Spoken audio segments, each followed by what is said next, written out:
Danes smo imeli prvo sejo Strateškega sveta za podjetništvo. Področje je izjemno pomembno tudi v okviru gospodarske zbornice, saj je v naši sestavi precejšnje število tudi malih in srednjih podjetij, tudi mikropodjetja. In izjemno pomembno je pa zaradi tega, ker ugotavljamo, da ta podjetja poleg siceršnjih ukrepov, ki jih nudi gospodarska zbornica, potrebujejo še nekatere dodatne ukrepe, s katerimi bi jim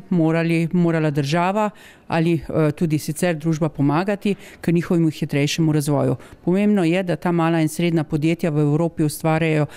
tako nova delovna mesta, kot so tudi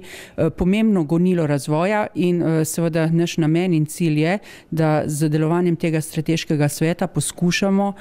tudi v Sloveniji ta trend obrniti navzgor in omogočiti malim srednjim podjetjem, da bodo seveda ob velikih lahko ustvarjala tudi nove razvojne priložnosti in nova delovna mesta.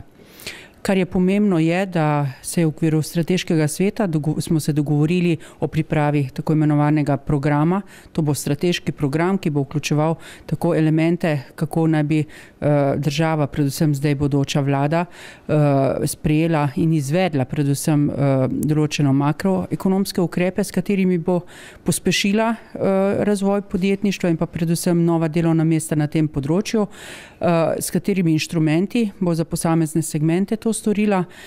in pa predvsem tudi, kako bo gospodarska zbornica do države vzpostavila ta potrebni dialog, da bomo z vsemi svojimi programi in ukrepi, ki jih predlagamo, tudi uspešni. To pomeni seveda, da bomo rekli, da smo bili uspešni takrat, ko bomo dejansko videli, da je stanje na tem področju razvoja malih in srednjih podjetij boljše, kot je bilo doslej. V uvodnem delu današnjega prvega zasedanja Strateškega sveta za podjetništvo smo predvsem pogledali, kakšna je slika podjetništva pri nas v Sloveniji in jo primerjali z evropsko situacijo, kjer smo na splošno ugotovili predvsem tisto, kar je ključno in nas seveda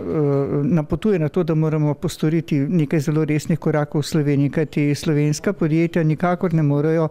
biti primerjena z evropskimi malimi in srednjimi podjetji, ki so glavni zaposlovalci, glavni nosilci razvoja in glavni nosilci internacionalizacije, kar pa je diametralno nasprotno od situacije pri nas. Mala in srednja podjetja v Sloveniji in trendi njihove rasti kažejo navzdol in to je treba vsekakor zaustaviti.